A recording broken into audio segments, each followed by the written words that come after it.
Método de mineração e consumo de energia. Eu acho que o primeiro ponto para entendermos por que as criptomoedas demandam muita energia por parte das mineradoras é conhecer a tecnologia que está por trás da autenticação das operações dentro da blockchain.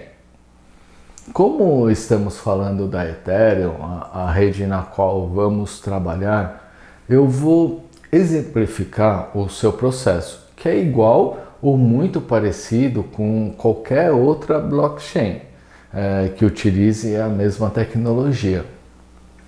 Primeiramente, para efeito de comparação, a blockchain Ethereum ela consome de 1/4 a metade da energia que a mineração do Bitcoin consome.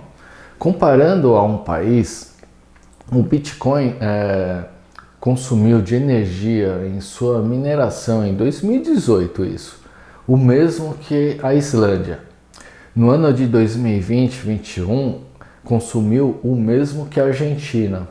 Dizem que o consumo médio de energia em uma transação de Ethereum é o mesmo consumo de uma família média americana. Olha, eu não tenho certeza desse dado, mas ele serve mais para a gente ilustrar a aula. Porém, o que eu percebo é que vai muita energia na mineração. As transações elas são caras porque tem um consumo excessivo de energia. Os equipamentos utilizados eles também são caros, né? E gastam muita energia desde a sua produção até o seu funcionamento. O impacto é em cadeia praticamente. A Ethereum, assim como a Bitcoin, é uma blockchain, falando assim de forma bem básica, é um livro caixa, onde ficam registradas as transações e é mantido por uma enorme comunidade de usuários. O diferencial da Ethereum em relação a outra blockchain é a capacidade de armazenar dados e produzir contratos inteligentes, além que tem uma capacidade de distribuição de valores bem grande.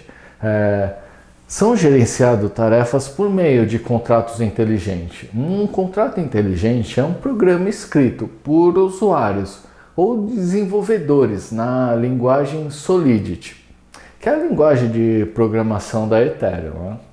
E o grande defeito da Ethereum, o próprio criador dessa rede, ele fala isso, o Vitalik Buterin, que é o retorno social, ele é muito menor do que o gasto energético. O grande entrave das criptomoedas é a mineração. Como a maioria das criptomoedas, a Ethereum, para ter suas transações realizadas, depende de uma competição entre computadores. As transações que acontecem dentro da rede são validadas por computadores do mundo inteiro. E o grande vilão dessa história é o método matemático dessa mineração. A técnica se chama Proof of Work, o POW, e é uma técnica de autenticação que é utilizada pela maioria das moedas. Por exemplo, eu vou criar um NFT, entro em algum marketplace e pego lá um arquivo digital e peço para o site fazer a conversão para NFT. Nesse processo, milhares de computadores eles correm para criptografar esse meu arquivo e registrar ali na rede, que é no nosso livro caixa, que é a blockchain, no caso a Ethereum. E esse processo ele é basicamente um concurso que os vencedores levam uma fração da criptomoeda pelo registro. Essa taxa é chamada de gas. O grande vilão da história está exatamente no método de concurso, na qual milhares de computadores trabalham em uma única operação e apenas poucos recebem pela operação, que normalmente são os computadores que fizeram a operação em menos tempo. É comum ganhar os computadores com maior poder de executar cálculos complexos. Para efeito de comparação assim, de computador, um computador, mesmo que potente, como computadores que trabalham para o audiovisual, não são aptos para as tarefas de mineração. O processo ele é basicamente de supercomputadores trabalharem em tarefa e poucos obterem resultado financeiro.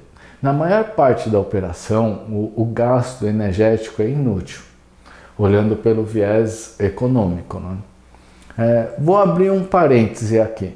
Esta é uma aula bem técnica, né? Se você não entender direito, não esquenta. É que é um assunto importante de ser abordado, né? Porém, para muitos é meio tortuoso. Voltando para as criptomoedas, elas utilizam a tecnologia de concurso para efetivar as transações e registrar lá no livro caixa a transação, na blockchain. A tecnologia envolvida nessa ação na Ethereum, por exemplo, é o Proof of Work.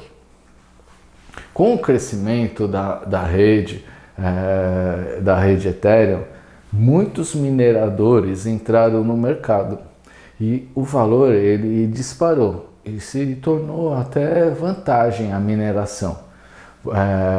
Isso demandando mais gasto energético ainda. Quanto mais gente competindo, mais computadores ligados viram um gasto em cadeia. Enquanto a rede não era tão conhecida, tão grande, a mineração não demandava muita energia, porque eram poucas empresas disputando, né, esse concurso de registro. A partir do momento que se tornou uma prática rentável, muitas outras empresas entraram no mercado e virou um caos a questão do consumo de energia, né? Em muitos países, as concessionárias perceberam o consumo excessivo de energia e começaram a taxar as fazendas mineradoras.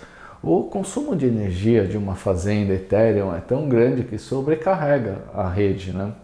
E a sobretaxa das concessionárias é refletida até diretamente no preço do gás, o valor das criptomoedas, né?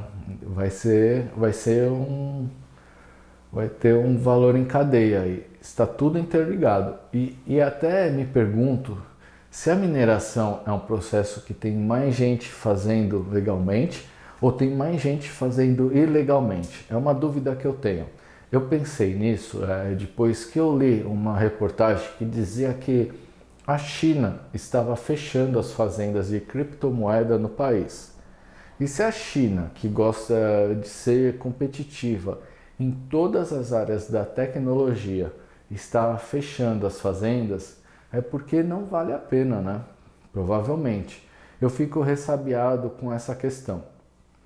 Os criadores da Ethereum, eles sabem que o modelo é ruim e que tem outros caminhos muito mais sustentáveis com o mesmo resultado, né? Isso daí que é importante.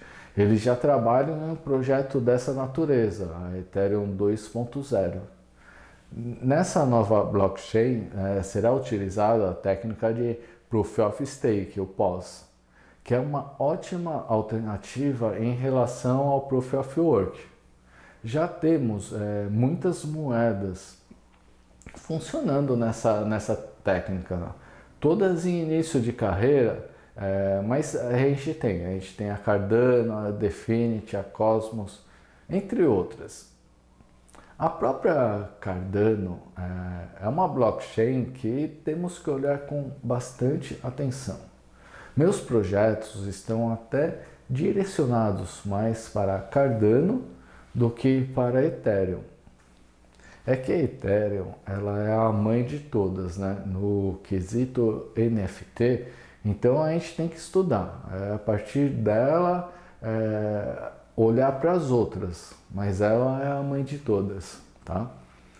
A técnica de Proof of Stake consiste que, em vez de milhões de processadores processando simultaneamente as mesmas transações para depois só alguns poucos levarem a taxa de gás, no pós o sistema escolhe aleatoriamente quem vai fazer o trabalho e deixa na mão desses validadores, conhecidos no Proof of Work como mineradores, né? No pós não tem mais competição. Logo, não tem um gasto de energia à toa. Lógico que vai ter algum gasto de energia, né? Porém dizem que é 100 vezes menor. Então, do que a criptomoeda tradicional, né? No pós, os participantes eles são chamados de validadores em vez de mineradores. Já temos aí uma grande mudança conceitual na rede, né? E a questão de mudar para um método que consome menos energia não é só um movimento ecológico. Sim, esse é importante demais. Mas tem a questão da taxa cobrada para validação e autenticação de transações. Essa taxa pode ser muito menor, mas muito mesmo, uma vez que não tem competição e o consequente e elevado gasto energético, né? Outro fator interessante no pós é que a localização do validador ela é conhecida em muitos casos, diferente do minerador. Se o validador é pego fraudando, ele pode ser expulso da rede, se for na Cardano, por exemplo, além de perder um valor que ele deposita antes de garantia. Todo validador tem que fazer um depósito de ADA, por exemplo, se está na Cardano, para poder trabalhar. Atualmente, a Ethereum é a rede mais utilizada para a produção de NFT, mas com a entrada no mercado de outras redes que utilizam a técnica de validação POS, essa liderança pode ser comprometida, né? A Ethereum está para lançar a Ethereum 2.0. Enquanto não lança, algumas vão se firmando no mercado, como a própria Cardano, né? Com o ambiente cada vez mais propício para soluções ecológicas, as moedas que gastam menos energia, elas podem ficar, que gastam muita energia, né? Podem ficar para trás em relação a outras que não gastam tanta energia. Mas não que vai existir uma desvalorização delas ou elas vão morrer. Com toda certeza nunca morrerão e sempre terão valor alto de mercado. Provavelmente muito mais alto do que é hoje, porque é um processo caro. É um processo caro e nessa perspectiva eu vejo que as moedas que vão se firmar no mercado atualmente são as que têm menos gasto de operação. O que nesse caso são as moedas no método Proof of Stake, como o ADA, Cosmo, Definity e a futura Ethereum, né, 2.0. Talvez a Ethereum consiga até migrar parte das aplicações da blockchain atual para essa nova. Aí ela já começa grande, né?